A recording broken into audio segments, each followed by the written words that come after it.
नमस्कार प्रिय विद्यार्थियों, मैं अंकित भार्गव क्यूज कंपटीशन क्लासेस के इस ऑनलाइन प्लेटफॉर्म पर आपका हार्दिक अभिनंदन करता हूं। विद्यार्थियों, हमारी जो BSTC previous year old paper 2015 का जो सॉल्यूशन चल रहा था, उस पेपर के हमने 15 से 16 प्रश्नों का सॉल्यूशन कर लिया था।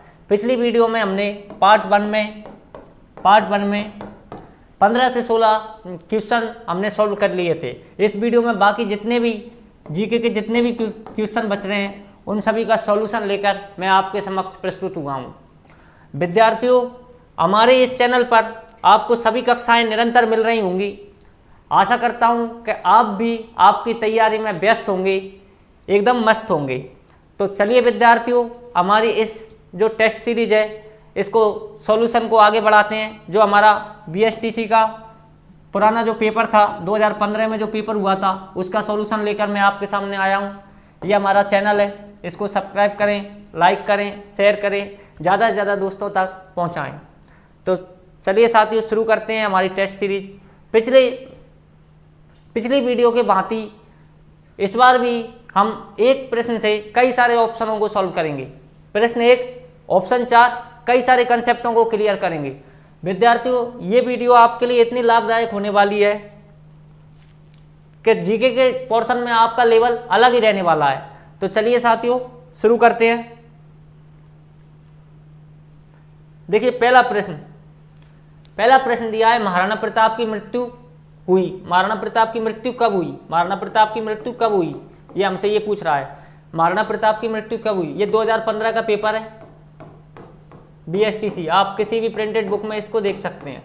BSTC 2015 का पेपर है ये। महाराणा प्रताप की मृत्यु कब हुई? पहला ऑप्शन दे रखा है हमको 1585 में, दूसरा ऑप्शन दे रखा है 1576 में, तीसरा ऑप्शन दे रखा है 97 में, और चौथा दे रखा है 1540 में। चारों ऑप्शन, 4 कंसेप्ट, चलिए समझते हैं। थोड़ा सा पहले महाराणा प्रताप के बारे में जानकारी लेते हैं। महाराणा प्रताप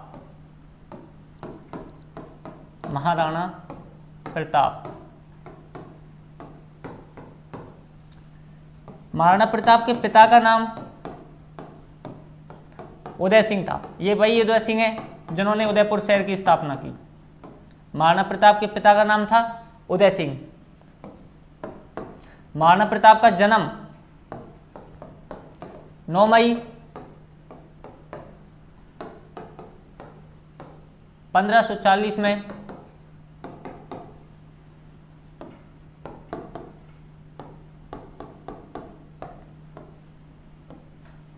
कुंभलगढ़ दुर्ग में हुआ।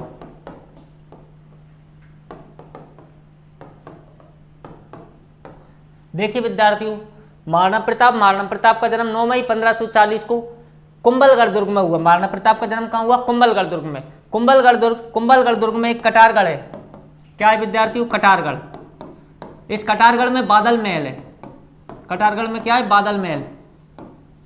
इस बादल महल में जूनी कचहरी है। बादल महल में जूनी कचहरी है।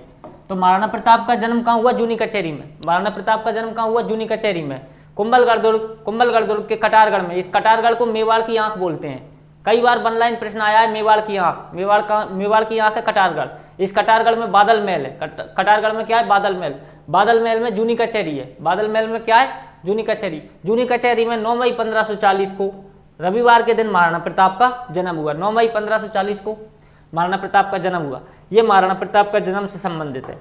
तो देखिए, अपने ऑप्शन देखते हैं। ऑप्शन दे रखा है उसने, महाराणा प्रताप का जन्म कब हुआ? 1585 में, 76 में, 97 में, 40 में। अभी हमने देखा 9 मई 1540 को, तो महाराणा प्रताप की क्या हुआ? इस दिन जन्म हुआ। इस दिन क्या हुआ? जन्म। अगली डेट देखिए, अगली डेट दे रखी है उसने 1597, 1576, 1585। 1576 देखते हैं। इस दिन हल्दी घाटी का युद्ध हुआ। 1576 को क्या हुआ? हल्दी घाटी का युद्ध।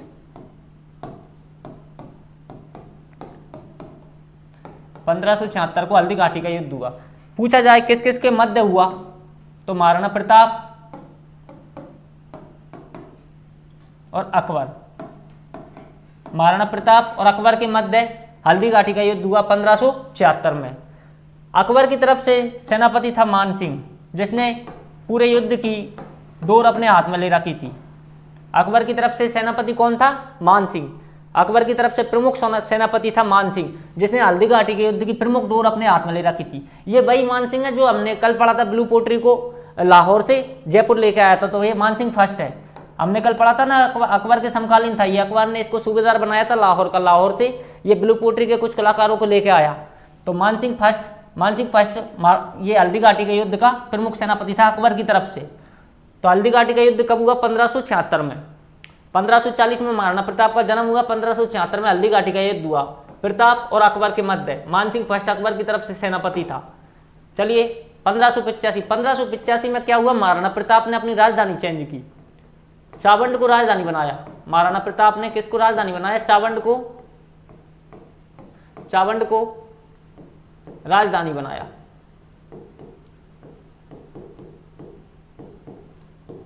और 1597 में महाराणा प्रताप की मृत्यु हुई। देखिए 1597 में क्या हुआ? महाराणा प्रताप की मृत्यु हुई। देखिए महाराणा प्रताप की मृत्यु कब हुई? हमारा प्रश्न ये था। 4 ऑप्शन थे, हमने चारों से कंसेप्ट निकाला। 1540 में महाराणा प्रताप का जन्म हुआ कुंभलगढ़ दुर्ग में। कहाँ हुआ? कुंभलगढ़ दुर्ग में। वैसे कुंभलगढ़ दुर्ग ही पूछा जाता है कि जन्म कहाँ हुआ, तो कुंभलगढ़ दुर्ग में। और यदि और डिटेल में पूछ ले तो कुंभलगढ़ दुर्ग में कटारगढ़ है, जिसको मेवाड़ की आंख बोलते हैं।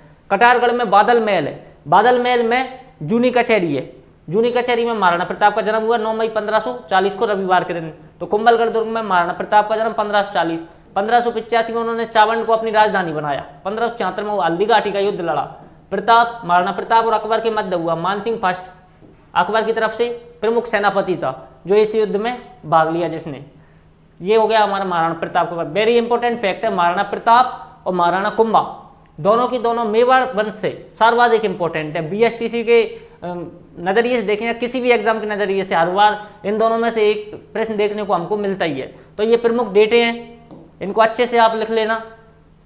ये महाराणा प्रताप से संबंधित पहला प्रश्न हुआ। चलिए नेक्स्ट प्रश्न पे चलते हैं। मानगढ़ धाम किस जिले में स्थित है?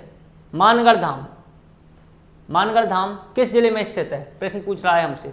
ऑप्शन 1 दे रखा है उसने बांसवाड़ा, 2 दे रखा है प्रतापगढ़, 3 दे रखा है डूंगरपुर, 4 दे रखा है राजसमंद। देखिए 4 ऑप्शन, चारों के बारे में एक एक कंसेप्ट समझेंगे। 4 ऑप्शन, चारों के बारे में एक एक कंसेप्ट समझेंगे। सबसे पहले राजसमंद, सबसे पहले किसके बारे में समझते हैं? राजसमंद के बारे में। राजसमंद में क्या है? ये राजसमंद है ना, जो एकमात्र जिला है, एकमात्र जिला है जिसका जिला मुख्यालय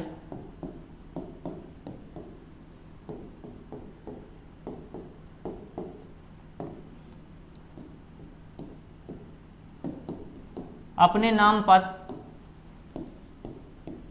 नहीं है। अर्थात इसका मतलब समझिए, जैसे कोटा जिला है तो कोटा जिला का जिला मुख्यालय बोलते हैं हम, जिला मुख्यालय कोटा। जैसे जयपुर है तो जयपुर का जिला मुख्यालय बोलते हैं जिला मुख्यालय जयपुर। जैसे राजसमंद है, राजसमंद एकमात्र जिला है राजस्थान का जो कैसा है, इसका जिला मुख्यालय अपने नाम पर नहीं है, मतलब राजसमंद के नाम पर नहीं है, इसका जिला मुख्यालय राजनगर के नाम पे। किस नाम से? राजनगर। कभी कभी एग्जाम में पूछ लेता है कि राजनगर किस जिले का जिला मुख्यालय है, तो राजसमंद का। राजसमंद का जिला मुख्यालय राजसमंद नहीं है, क्या है? राजनगर। मतलब अपने नाम पर जिला मुख्यालय ना होकर किस नाम पे? राजनगर पे। समझ में आया? तो ये राजसमंद के बारे में कंसेप्ट था। मानगढ़ धाम किस जिले में? हमारे प्रश्न था जिसमें राजसमंद ऑप्शन में था, तो हमने राजसमंद के बारे में एक इंपॉर्टेंट फैक्ट पढ़ा। क्या पढ़ा? एक इंपॉर्टेंट फैक्ट कि राजसमंद एकमात्र राजस्थान का ऐसा जिला है जिसका जिला मुख्यालय जो है ना वो अपने नाम पर नहीं है। किस नाम से? राजनगर के नाम से। समझ में आया? ये राजसमंद के बारे में हुआ। दूसरा देखिए डूंगरपुर दे रखा है, डूंगरपुर के बारे में पढ़ते हैं। डूंगरपुर में क्या? डूंगरपुर में मानगढ़ धाम नहीं, बेणेश्वर धाम है। डूंगरपुर में क्या है? बेणेश्वर धाम है, बेणेश्वर धाम। डूंगरपुर में बेणेश्वर धाम है। यहाँ त्रिवेणी संगम है। क्या है? त्रिवेणी संगम है। बेणेश्वर धाम में क्या है? त्रिवेणी संगम है। त्रिवेणी संगम क्या होता है? जब आप नदियों का कंसेप्ट पढ़ोगे जब आपको समझ में आएगा। त्रिवेणी संगम होता है 3 नदियों का संगम एक ही स्थान को, उसको बोलते हैं त्रिवेणी संगम। यहाँ त्रिवेणी संगम है। कौन कौन सी नदियां मिलती हैं? देखिए सोम, माही, जाखम। सोम, माही, जाखम। मैंने आपको उस दिन मैप में बताया था कि माही नदी यू आकर की इस तरह से राजस्थान में इस तरह से नदी है। माही नदी नीचे से राजस्थान में क्रॉस कर रही है, दक्षिणतम भाग में है माही नदी, इस तरह से है। तो माही नदी कहाँ पे? डूंगरपुर में। डूंगरपुर में माही नदी पर क्या है? बेणेश्वर धाम है। क्या है? बेणेश्वर धाम है। यहाँ त्रिवेणी संगम स्थित है, सोम माही जाखम, तीनों नदियों के संगम पर क्या त्रिवेणी संगम है, सोम माही जाखम। यहाँ आदिवासियों का, इसको आदिवासियों का कुंभ बोलते हैं। यहाँ क्या बोलते हैं? इसको आदिवासियों का कुंभ बोलते हैं। तो आदिवासियों का कुंभ पूछा जाए आपसे तो कौन सा है वो? बेणेश्वर धाम, डूंगरपुर।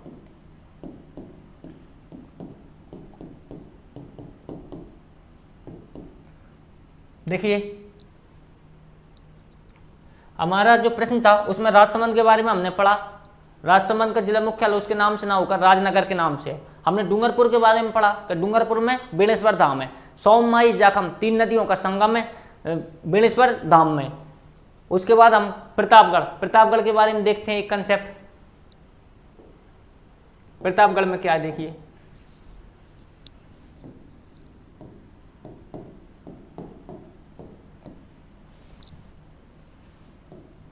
प्रतापगढ़ देखिए, प्रतापगढ़ में सीता माता अभ्यारण्य है। कौन सा अभ्यारण्य है? सीता माता। ये सब इंपॉर्टेंट फैक्ट है, किसी ना किसी एग्जाम में आए जरूर हैं, इसलिए मैं इनको सॉल्व करा रहा हूँ। सीता माता अभ्यारण्य कहाँ है? प्रतापगढ़ में। ये अभ्यारण्य उड़न गिलहरियों के लिए प्रसिद्ध है, कई बार पूछा गया प्रश्न है।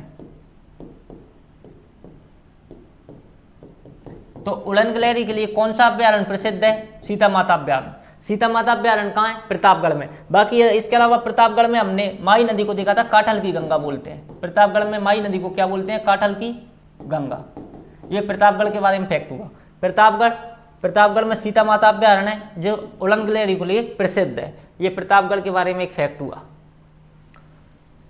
अगला ऑप्शन है बांसवाड़ा, ये हमारा करेक्ट ऑप्शन है। ये क्या है? करेक्ट ऑप्शन है। मानगढ़ धाम किस जिले में है? मानगढ़ धाम बांसवाड़ा में। यदि मानगढ़ धाम ना पूछे वो हमसे प्रश्न में, तो वो हमसे पूछेगा कि सीमावर्ती विवाद वाला स्थान है। देखिए सीमावर्ती विवाद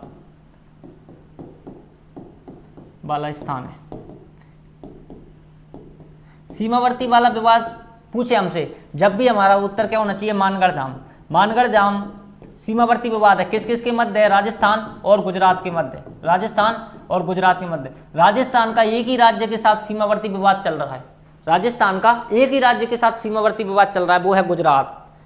किसको लेके चल रहा है? मानगढ़ पाड़ी को लेके चल रहा है। किसको लेकर चल रहा है? मानगढ़ पाड़ी को लेके चल रहा है। सीमावर्ती विवाद राजस्थान का किसके साथ? गुजरात के साथ। तो ये जो हमारा प्रश्न था उसका उत्तर आपको मिल गया होगा कि मानगढ़ धाम कहाँ स्थित है? बांसवाड़ा में स्थित है। जबकि डूंगरपुर में क्या है? बेणेश्वर धाम है। डूंगरपुर में क्या है? बेणेश्वर धाम है। प्रतापगढ़ में सीता माता अभ्यारण्य है। राजसमंद एकमात्र जिला है जिसका जिला मुख्यालय उसके नाम पर ना होकर राजनगर के नाम पर है।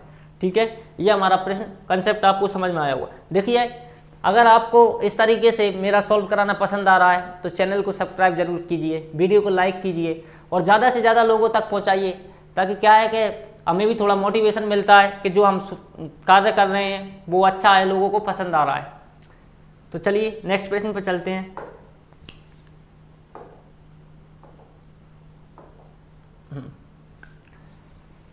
अगला प्रश्न है हमारा, लच्छी राम किस ख्याल से संबंधित है? अगला प्रश्न है लच्छी राम किस ख्याल से संबंधित है? लच्छी राम किस ख्याल से संबंधित है?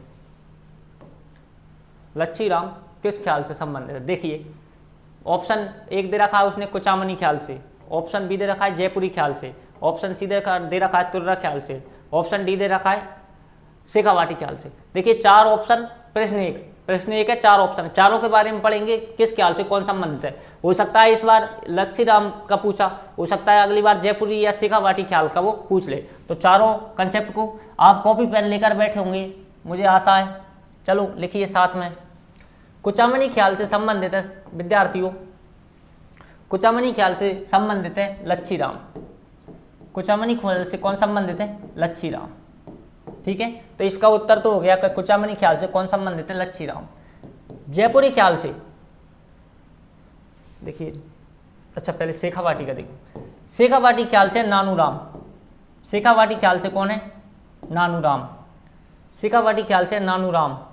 एक साथियों नैनू राम है, एक कौन है? नैनू राम। शर्मा। ये नानूराम भी शर्मा है, ये नैनूराम भी शर्मा है, दोनों शर्मा है। देखिए पहले इनके बारे में आपको समझाऊं। ये जो नानूराम है ना, ये शेखावाटी ख्याल से संबंधित है। ये नानूराम किससे संबंधित है? शेखावाटी ख्याल से। जबकि ये नैनूराम है ना, इन्होंने हाड़ौती प्रजामंडल की स्थापना की। आपके चैप्टर उसमें कोर्स में प्रजामंडल है, तो हाड़ौती प्रजामंडल की या कोटा प्रजामंडल की या बूंदी प्रजामंडल की स्थापना किसने की? नैनूराम शर्मा ने। नैनूराम शर्मा हाड़ौती से संबंधित हैं, जबकि नानूराम शर्मा किससे संबंधित हैं? शेखावाटी ख्याल से। समझ में आया आपको ये कंसेप्ट? नैनूराम शर्मा जो है वो हाड़ौती से संबंधित हैं, जबकि कौन? नैनूराम शर्मा हाड़ौती से संबंधित, जबकि नानूराम शर्मा शेखावाटी ख्याल से संबंधित है। जयपुरी ख्याल से संबंधित है तुगलक खां। नहीं, तुगलक खां नहीं है, भूपत खां। जयपुरी ख्याल से संबंधित है भूपत खां। जयपुरी ख्याल से कौन संबंधित है? भूपत खां। जयपुरी ख्याल से संबंधित है भूपत खां। एक नानूराम है, एक नैनूराम है। तुर्रा ख्याल, देखिए तुर्रा ख्याल यहां लिख देता हूं मैं, तुर्रा ख्याल का। तुगलक खां अलग है, भूपत खां अलग है। थोड़ा सा कंफ्यूजन हो जाता है कभी कभी। तो चलिए, लच्छीराम का संबंध किस ख्याल से? तो उसका उत्तर तो कुचामनी ख्याल है। लच्छीराम का संबंध किससे? कुचामनी ख्याल से। जबकि जयपुरी ख्याल का संबंध किससे? भूपत खां से। और शेखावाटी ख्याल का संबंध नानूराम से। तुर्रा ख्याल का संबंध है, देखिए दो व्यक्ति आते हैं इसमें, एक तूफानगीर, एक है साथियों तूफानगीर प्लस एक शाह अली। तूफानगीर प्लस शाह अली। जो तुर्रा ख्याल है, इसमें दो व्यक्ति आते हैं, तूफानगीर और शाह अली। शेखावाटी ख्याल नानूराम शर्मा।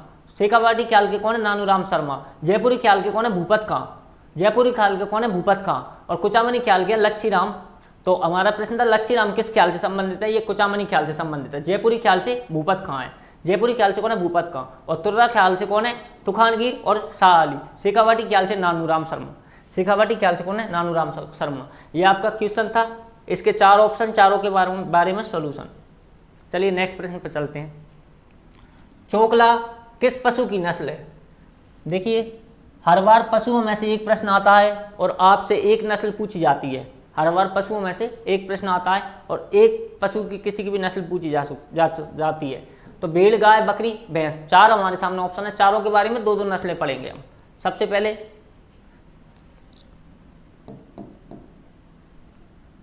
भैंस की देखो। भैंस की मुर्रा। भैंस की क्या है? मुर्रा। बकरी की देखो बरबरी। बकरी की है बरबरी। और गाय की देखो राठी, थारपारकर। राठी, थारपारकर।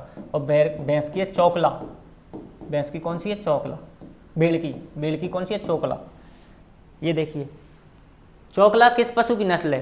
तो भेड़ की कौन सी है? चौकला है। भेड़ की नस्ल कौन सी है? चौकला है। गाय की कौन सी है? राठी और थारपारकर। दोनों पूछी जाती हैं। गाय की कौन सी है? राठी और थारपारकर। नस्लें बहुत हैं, मैं वन लाइन में आपको एक क्लियर कर रहा हूँ। जो आपने सामने 4 ऑप्शन, उन चारों की मैंने नस्लें लिखी। वैसे तो बहुत हैं, जैसे भेड़ की 5 से 7-8 नस्लें, गाय की भी इतनी सारी नस्लें हैं, बकरी की भी बहुत नस्लें, भैंसे की भी बहुत हैं। तो बहुत सारी नस्लें हैं, लेकिन एक क्या है, वन लाइन में मैं आपको ये क्लियर कर रहा हूँ कि जैसे इस बार उसने चौकला का पूछा, हो सकता है राठी या थारपारकर में से पूछ ले, बरबरी में से पूछ ले, या मुर्रा में से पूछ ले। तो ये मैंने वन लाइन में लिखा है। भेड़ की नस्ल कौन सी है? चौकला है। भेड़ की नस्ल कौन सी है? चौकला। गाय की राठी है, और कौन सी है? थारपारकर। गाय की राठी और कौन सी? थारपारकर। बकरी की बरबरी है। बकरी की कौन सी है? बरबरी। और भैंस की है मुर्रा। भैंस की कौन सी है? मुर्रा। ये आपका जो प्रश्न था, चौकला किस पशु की नस्ल है? तो ये चौकला भेड़ की नस्ल है। आपको समझ में आया कंसेप्ट? हमने चारों जो ऑप्शन थे, चारों के बारे में, एक एक नस्लों के बारे में लिखा है। चलिए नेक्स्ट प्रश्न पे चलते हैं। कार्तिक माह में चंद्रभागा पशु मेला कहाँ आयोजित होता है? कार्तिक माह में चंद्रभागा पशु मेला कहाँ आयोजित होता है? प्रश्न हमारा ये है। चित्तौड़ में, करौली में, अलवर में, झालरापाटन में। देखिए 4 ऑप्शन, चारों के बारे में पढ़ेंगे, कौन सा मेला कहाँ लगता है। वन लाइन में आप समझिए इसको। चंद्रभागा पशु मेला कहाँ आयोजित होता है? हमारा प्रश्न ये ऑप्शन दिए उसने, चित्तौड़गढ़ में, करौली में, अलवर में और झालरापाटन में। चित्तौड़गढ़ में क्या होता है? चित्तौड़गढ़ में मीरा महोत्सव होता है। चित्तौड़गढ़ में क्या होता है? मीरा मेला होता है या महोत्सव होता है। मीरा मेला या महोत्सव, ये लिखते चलना आप। करौली में कैला देवी मेला, करौली में क्या पड़ता है? कैला देवी का मेला पड़ता है। अलवर में भरतरी का मेला पड़ता है। अलवर में कौन सा मेला पड़ता है? भरतरी का मंदिर भी पूछे आपसे, कई बार पूछा गया है। भरतरी का मंदिर कहाँ है? अलवर में। और भरतरी का मेला भी कहाँ पड़ता है? अलवर में। और झालरापाटन झालावाड़ इसका उत्तर है। झालरापाटन झालावाड़ इसका उत्तर है। चंद्रभागा पशु मेला कहाँ पड़ता है? झालरापाटन में। झालरापाटन कहाँ पड़ता है? झालावाड़ में। झालरापाटन कहाँ पड़ता है? झालावाड़ में। मैंने कल बताया आपको, झालावाड़ को राजस्थान का नागपुर कहते हैं। तो ये आपका कार्तिक माह का चंद्रभागा पशु मेला कहाँ आयोजित होता है? ये उसका उत्तर। चलिए नेक्स्ट प्रश्न पर चलते हैं। डॉक्टर सलीम अली का संबंध है, डॉक्टर सलीम अली का संबंध है। हमको ऑप्शन दे रखे हैं घनापक्षी बिहार से, मुकुंदरा हिल से, सज्जनगढ़ से और चित्तौड़गढ़ से। देखिए 4 ऑप्शन, चारों के बारे में एक एक फैक्ट पढ़ेंगे। डॉक्टर सलीम अली का संबंध है, प्रश्न है हमारा डॉक्टर सलीम अली का संबंध है घनापक्षी बिहार से, मुकुंदरा हिल से, चित्तौड़गढ़ से और सज्जनगढ़ से। देखिए डॉक्टर सलीम अली, नीचे शुरू करते हैं। चित्तौड़गढ़ के बारे में हमने पढ़ लिया। ये चित्तौड़गढ़ जो दुर्ग है वो मेसा के पठार पर बना है। किस पर बना है? मेसा के पठार पर बना है। चित्तौड़गढ़ दुर्ग किस पर बना है? मैंने कल भी आपको बताया, कई बार पूछा जा चुका है। चित्तौड़गढ़ दुर्ग मेसा के पठार पर बना है। सज्जनगढ़, सज्जनगढ़ जो अभ्यारण्य है, सज्जनगढ़ जो दुर्ग है और अभ्यारण्य है, उसका जो आकृति है वो मुकुट के समान है। किसके समान है? मुकुट के समान। यहाँ का जो दुर्ग है मुकुट के समान की आकृति वाला है। तो मुकुट के समान की आकृति वाला कौन सा है? सज्जनगढ़। चित्तौड़गढ़ मेसा के पठार बना है। मुकुंदरा हिल्स कहाँ है? ये पहाड़ियाँ हैं। मुकुंदरा हिल्स कहाँ है? कोटा झालावाड़ के मध्य है। कोटा झालावाड़, कोटा झालावाड़ के मध्य क्या है? मुकुंदरा हिल्स है। और घनापक्षी बिहार इससे संबंधित है डॉक्टर सलीम अली। डॉक्टर सलीम अली को ज्यादातर प्रश्न ये पूछा जाता है, डॉक्टर सलीम अली को बर्डमैन कहा जाता है। डॉक्टर सलीम अली को क्या कहा जाता है? बर्डमैन। डॉक्टर सलीम अली को बर्डमैन कहा जाता है। इंपॉर्टेंट, डॉक्टर सलीम अली को बर्डमैन कहा जाता है। चलिए नेक्स्ट प्रश्न पर चलते हैं।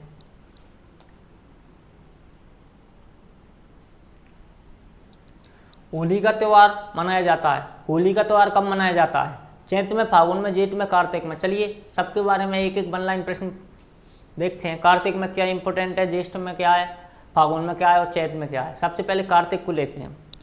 देखिए कार्तिक, कार्तिक अमावस्या को दीपावली मनाई जाती है। आपसे दीपावली का पूछे कि दीपावली कब मनाई जाती है, तो कार्तिक अमावस्या को क्या मनाई जाती है? दीपावली।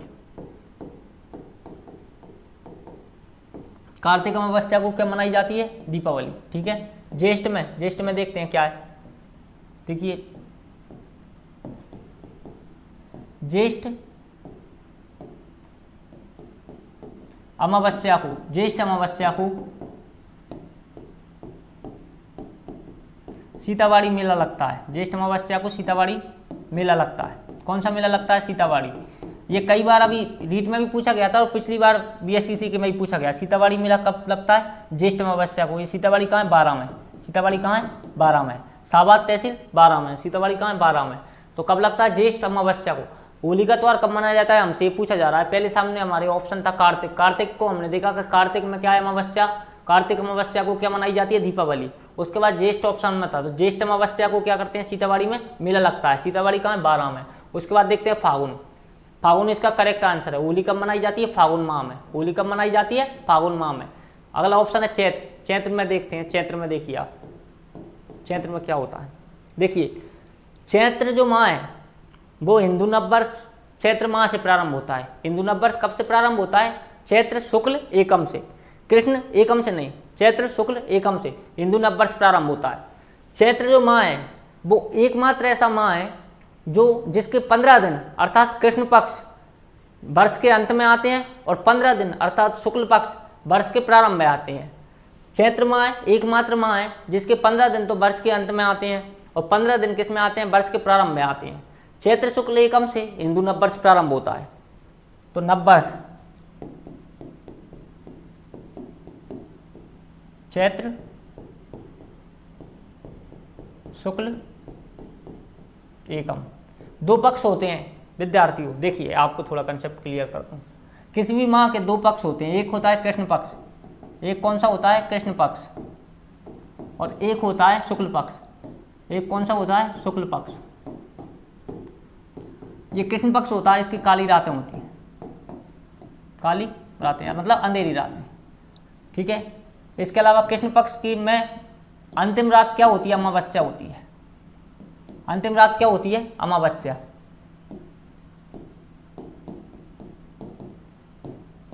अंतिम रात क्या होती है? अमावस्या। कृष्ण पक्ष में अंतिम रात अमावस्या होती है, जबकि शुक्ल पक्ष में चांदनी रातें होती हैं। जबकि शुक्ल पक्ष में कैसी होती हैं? चांदनी रातें। और इसकी अंतिम रात कैसी होती है? पूर्णिमा होती है। अंतिम रात क्या होती है? पूर्णिमा। ये दो पक्ष हैं, एक तो है कृष्ण पक्ष और एक क्या है? शुक्ल पक्ष। महीने का प्रारंभ कृष्ण पक्ष से होता है। प्रारंभ कहाँ से होता है? कृष्ण पक्ष से। मतलब महीने की शुरुआत के 15 दिन, 0 से लेकर 15 दिन, 1 से लेकर 15 दिन तक कौन सा पक्ष चलता है? कृष्ण पक्ष। फिर 15 से लेकर 30 तक, 15 से लेकर 30 तक कौन सा चलता है? शुक्ल पक्ष। देखिए मैंने अभी बताया आपको, चैत्र जो माह है वो ऐसा माह है जो 15 दिन किस में चलता है? साल के अंत में, और 15 दिन किस में चलता है? साल के प्रारंभ में। देखिए कैसे, जो कृष्ण पक्ष है ना, ये कृष्ण पक्ष साल के अंत में आता है। ये कब आता है? साल के अंत में। क्यों आता है? क्योंकि हिंदू नव वर्ष है वो कब से मनाया जाता है? शुक्ल एकम से। कब से मनाया जाता है? चैत्र शुक्ल एकम से। ये चैत्र शुक्ल एकम से ही नवरात्रा प्रारंभ होती है। चैत्र शुक्ल एकम से क्या प्रारंभ होती है? नवरात्रा। तो हिंदू नव वर्ष कब से मनाया जाता है? चैत्र शुक्ल एकम से, मतलब शुक्ल पक्ष में। तो अर्थात ये कहाँ गया? ये साल के अंत में गया। समझ में आया आपको? तो चैत्र माह एकमात्र ऐसा माह है जिसके 15 दिन तो किस में जाते हैं? जिसके 15 दिन यानी कृष्ण पक्ष किस में रहता है? साल के अंत में, वर्ष के अंत में। और जो 15 दिन है वो किस में आते हैं? साल के प्रारंभ में। ये चैत्र माह। तो ये कृष्ण पक्ष हो गया, ये कृष्ण पक्ष हो गया, शुक्ल पक्ष हो गया। आपको याद नहीं होते तो ऐसे याद रख लेना, कृष्ण भगवान, ये कृष्ण क्या है? भगवान है। तो भगवान को हम पहले रखेंगे तो पहले कौन सा पक्ष आएगा? कृष्ण पक्ष। भगवान को हम पहले रखेंगे तो पहले कौन सा आएगा? कृष्ण पक्ष। जब हम भगवान की पूजा ज़्यादा करने लगते हैं तो हमारे जीवन में थोड़े से संकट भी ज़्यादा आने लगते हैं। संकट वो निवारते तो हैं लेकिन ज़्यादा भी आने लगते हैं। तो कृष्ण पक्ष में संकट ज़्यादा आते हैं, मतलब कैसी रातें आ जाती हैं? हमारी काली रातें आ जाती हैं। कैसी रातें आ जाती हैं? काली रातें आ जाती हैं। और इसकी आखिरी रात क्या होती है? अमावस्या। शुक्ल पक्ष में भगवान से हम कम दूर रहते हैं, कम पूजते हैं, तो हमारी अच्छी रातें रहती हैं, चांदनी रातें। और उस दिन का उसकी अंतिम रात क्या आती है? पूर्णिमा। ऐसे याद रख लेना। कृष्ण पक्ष पहले आता है, कृष्ण भगवान को पहले मानते हैं। ये थोड़े से आपको अगर याद ना होते हो तो मैंने बताया। बाकी आपके मेले एवं त्योहार का जो पोर्शन है वो वीडियो आपकी अपलोड होने वाली है। तो होली कब मनाया जाता है? फाल्गुन माह में। होली कब मनाया जाता है? फाल्गुन में। चैत्र में नव वर्ष मनाया जाता है, चैत्र शुक्ल एकम को। कार्तिक में क्या होता है? अमावस्या। कार्तिक अमावस्या को दीपावली मनाई जाती है। और ज्येष्ठ में क्या है? सीतावाड़ी मेला लगता है। ज्येष्ठ अमावस्या को क्या है? सीतावाड़ी का मेला लगता है। सीतावाड़ी का मेला कहाँ है? 12 में। सीतावाड़ी का मेला कहाँ है? 12 में। ये नेक्स्ट प्रश्न पर चलते हैं। चलिए,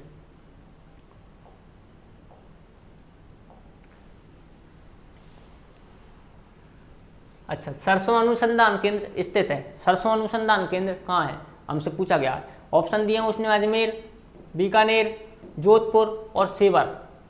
अजमेर, बीकानेर, जोधपुर और सेवर। आपके सिलेबस में, बीएसटीसी वालों के सिलेबस में अनुसंधान से हर बार एक प्रश्न आता है। अनुसंधान का आपका जो पोर्शन है मैं उसको 1-2 दिन में आपको वीडियो अपलोड करवा दूंगा। उसकी अनुसंधान केंद्रों की जो पोर्शन है 7-10 मिनट की वीडियो होगी, बस 7 से 10 मिनट के आसपास की वीडियो होगी। एक बार आपको सारे अनुसंधान लिखवा देंगे, उनकी स्थापना वगैरह सब। तो सरसों अनुसंधान केंद्र कहाँ स्थित है?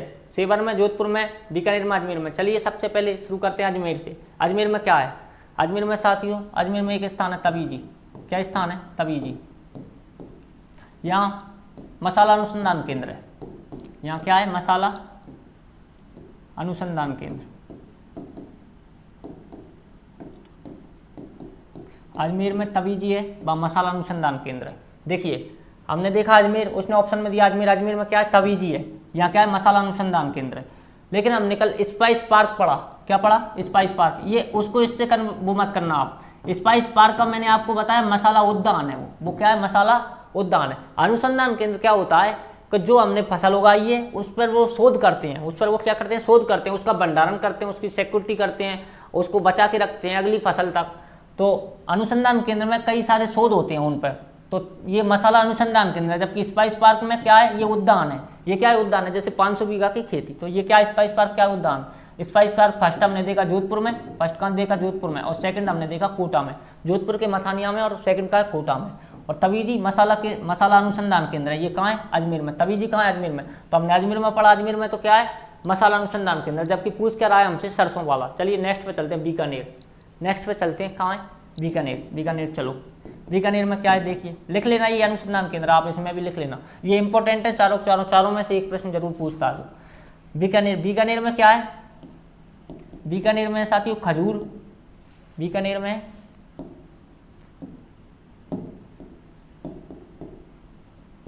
खजूर व बेर अनुसंधान केंद्र, खजूर व बेर अनुसंधान केंद्र। देखिए बीकानेर में क्या है, खजूर व बेर अनुसंधान केंद्र। अजमेर में तबीजी मसाला अनुसंधान केंद्र था, बीकानेर में हमने देखा बीकानेर में क्या है, खजूर व बेर अनुसंधान केंद्र है। चलिए नेक्स्ट क्या है, जोधपुर। जोधपुर में देखिए, जोधपुर, जोधपुर में कौन सा अनुसंधान केंद्र है, जोधपुर में एक तो है साथियों काजरी, एक कौन सा है, काजरी है, एक कौन सा है, काजरी, और एक है आफरी, एक कौन सा है, आफरी। काजरी एवं आफरी अनुसंधान केंद्र दोनों कहाँ पे हैं, जोधपुर में। ये काजरी ऐसा भी लिखा आ सकता है, काजरी ऐसा भी लिखा आ सकता है, और आफरी ऐसा भी लिखा आ सकता है। काजरी और आफरी दोनों अनुसंधान केंद्र कहाँ है, जोधपुर में। काजरी अनुसंधान केंद्र जोधपुर में और आफरी अनुसंधान केंद्र जोधपुर में। चलिए हमारा प्रश्न था कि सरसों अनुसंधान केंद्र स्थापित है, सरसों अनुसंधान केंद्र कहाँ पर है, तो अजमेर में हमने देखा, अजमेर में तबीजी मसाला अनुसंधान केंद्र है। अब अजमेर के तबीजी में क्या है, मसाला अनुसंधान केंद्र है। बीकानेर में हमने देखा खजूर व बेर अनुसंधान केंद्र है। जोधपुर में हमने देखा काजरी और आफरी दो अनुसंधान केंद्र कहाँ, जोधपुर में। तो इसका सही उत्तर है सेवर। सेवर कहाँ पड़ता है, सेवर पड़ता है भरतपुर में। सेवर कहाँ पड़ता है, भरतपुर में। तो सेवर भरतपुर में क्या है, सरसों अनुसंधान केंद्र है। सेवर भरतपुर में क्या है, सरसों अनुसंधान केंद्र है। चलिए नेक्स्ट पे चलते हैं, नेक्स्ट प्रश्न। राजस्थान सेवा संघ की स्थापना की, कई बार प्रश्न पूछा जा चुका है, वेरी वेरी इंपॉर्टेंट है, वेरी वेरी इंपॉर्टेंट। राजस्थान सेवा संघ की स्थापना कहाँ हुई है, राजस्थान सेवा संघ की स्थापना कहाँ हुई है, अजमेर में, वर्धा में, दिल्ली में। अजमेर में, वर्धा में, दिल्ली में। देखिए एक व्यक्ति हुए हैं विजय सिंह पथिक, विजय सिंह पथिक, विजय सिंह पथिक। ये व्यक्ति कौन है, विजय सिंह पथिक। इनका जन्म बुलंदशहर यूपी में हुआ। कहाँ हुआ, बुलंदशहर यूपी, मतलब उत्तर प्रदेश में। विजय सिंह पथिक का जन्म कहाँ का है, बुलंदशहर यूपी में। इनको क्या कहा जाता है, राजस्थान में किसान आंदोलन के जनक कहा जाता है इनको।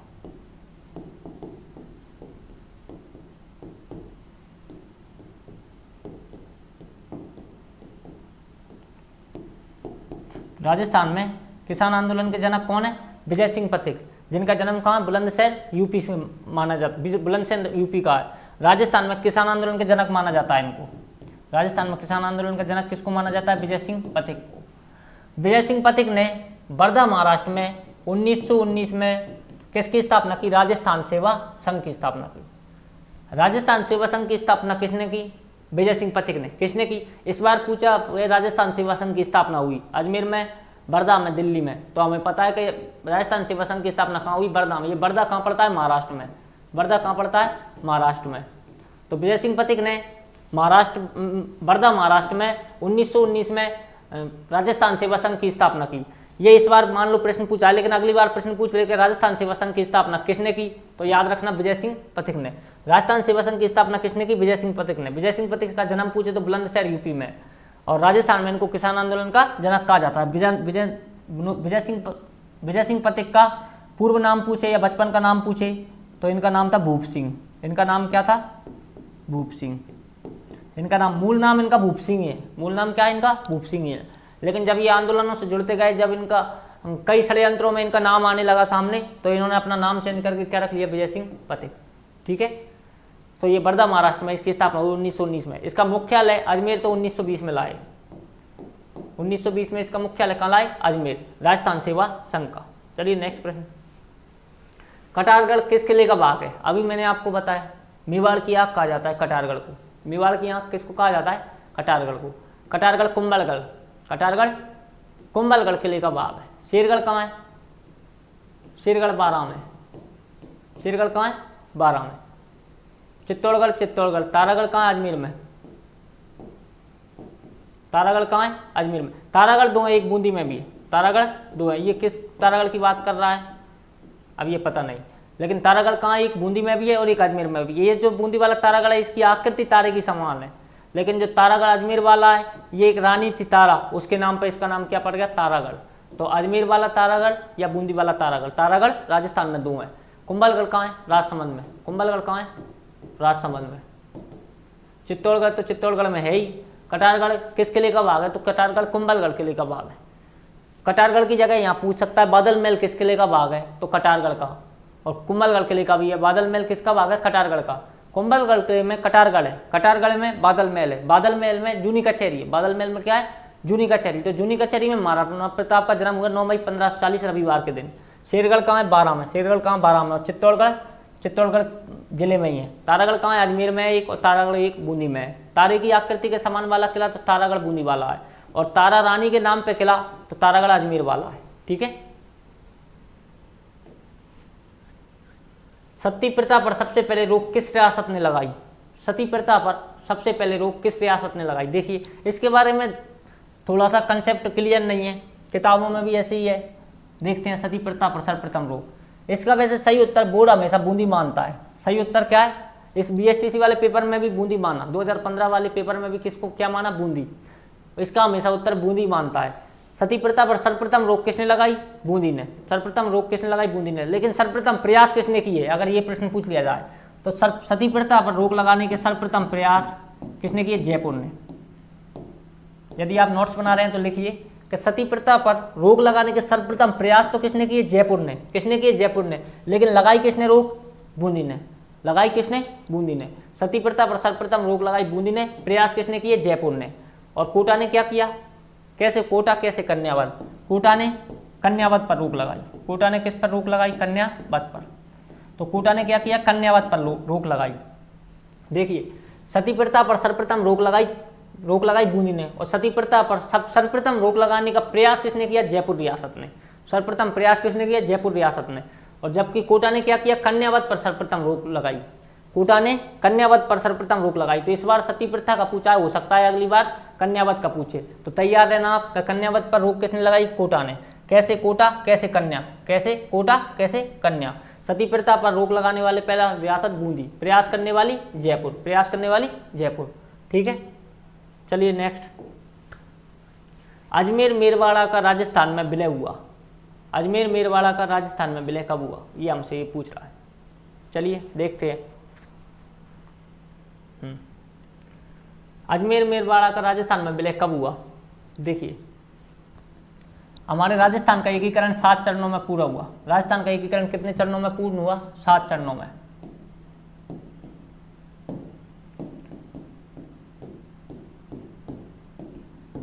सात चरणों में पूर्ण हुआ। प्रारंभ कब से हुआ?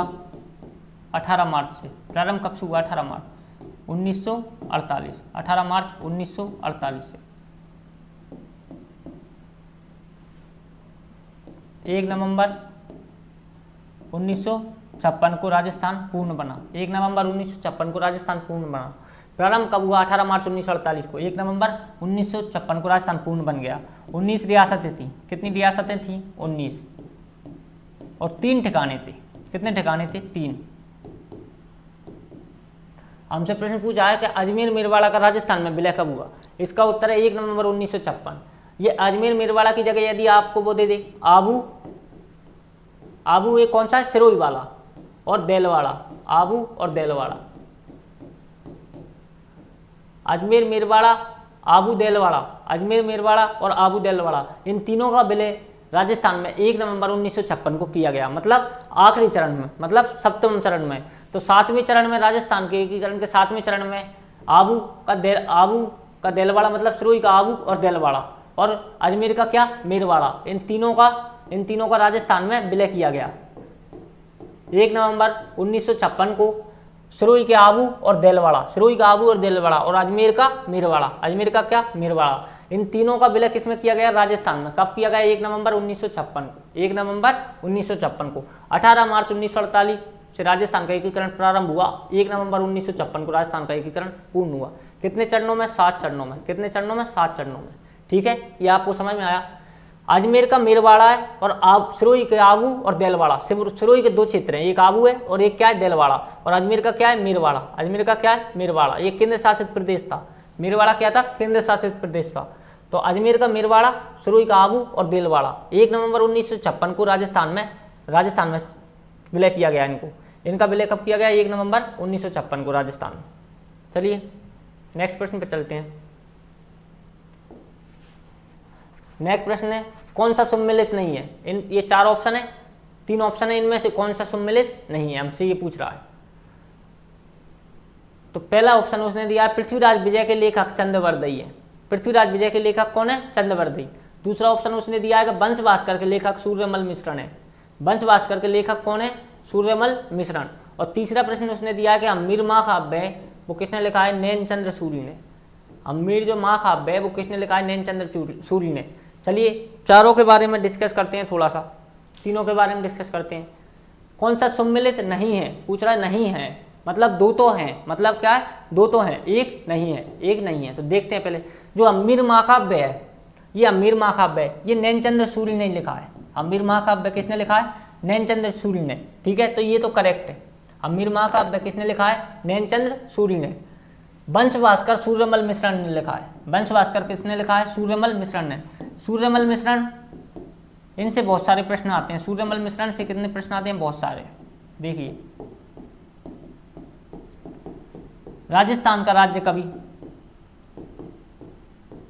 राजस्थान का राज्य कवि कौन है, सूर्यमल मिश्रण। राजस्थान के राज्य कवि किसको कहा है, सूर्यमल मिश्रण को। तो हमेशा एक इंपॉर्टेंट प्रश्न तो यही है, हमेशा ज़्यादातर तो यही पूछा जाता है कि राजस्थान के राज्य कवि हैं सूर्यमल मिश्रण। सूर्यमल मिश्रण का यदि कार्य क्षेत्र देखें तो बूंदी है। कौन सा है, बूंदी। सूर्यमल मिश्रण का कार्य क्षेत्र कौन सा है, बूंदी। तो एक प्रश्न ये भी आता है कि सूर्यमल मिश्रण का कार्य क्षेत्र क्या था, बूंदी। सूर्यमल मिश्रण के कार्य क्षेत्र क्या था, बूंदी। और ये राजस्थान के क्या है, राज्य कवि। तो सूर्यमल मिश्रण हमारे लिए इंपॉर्टेंट हो जाते हैं। उसके बाद पृथ्वीराज विजय के लेखक इन्होंने दे रखा है चंद्रवरदई, लेकिन पृथ्वीराज विजय के लेखक चंद्रवरदई नहीं है। पृथ्वीराज विजय के लेखक कौन है, देखिए नेक्स्ट पेज ले लेते हैं। पृथ्वीराज विजय, पृथ्वीराज विजय के लेखक हैं साथियों जयानक भट्ट। कौन है, जयानक भट्ट। पृथ्वीराज विजय के लेखक कौन है, जयानक भट्ट। पृथ्वीराज विजय के लेखक कौन है, जयानक भट्ट। तो पहला ऑप्शन हमारा गलत है, मतलब पहला ऑप्शन हमारा सही है। तो इनमें से ये गलत है कि पृथ्वीराज विजय के लेखक कौन है, जयानक भट्ट। पृथ्वीराज विजय के लेखक कौन है, जयानक भट्ट। तो आप पूछोगे कि सर चंद्रवरदई का तो बताओ कि इन्होंने क्या लिखा। चंद्रवरदई का बताते हैं। चलो, चंद्रवरदई की एक ही रचना फेमस है, वैसे इनकी कई रचना है। चंद्रवरदई देखिए, इन्होंने लिखी थी पृथ्वीराज रासो। क्या लिखी थी, पृथ्वीराज रासो। आपका जो 2023 का एग्जाम होगा, मैं आशा करता हूँ कि ये जो हमने पढ़ रहे हैं ये 4 कवि, इन चारों में से आपके में प्रश्न देखने को मिलेगा, ये तय बात समझिए आप। पृथ्वीराज जो विजय है ना, ये किसने लिखी, जयानक भट्ट ने लिखी। पृथ्वीराज विजय किसने लिखी, जयानक भट्ट। पृथ्वीराज विजय किसने लिखी, जयानक भट्ट। जबकि चंद्रवरदई ने क्या लिखी, पृथ्वीराज रासो। चंद्रवरदई ने क्या लिखी, पृथ्वीराज रासो। पृथ्वीराज रासो, दोनों में बस थोड़ा सा अंतर है पीछे का। इसमें रासो है, उसमें क्या है, विजय है। विजय किसने लिखी, जयानक भट्ट ने। विजय किसने लिखी, जयानक भट्ट ने। जिसकी जय होगी वो विजय लिखेगा। याद करने का शॉर्ट ट्रिक, जिसकी जय होगी वो क्या लिखेगा, विजय। तो पृथ्वीराज विजय किसने लिखी, जिसकी जय हुई, तो मतलब जयानक भट्ट ने क्या लिखी, पृथ्वीराज विजय। चंद्रवरदई ने क्या लिखी, पृथ्वीराज रासो। चंद्रवरदई ने क्या लिखी, पृथ्वीराज रासो।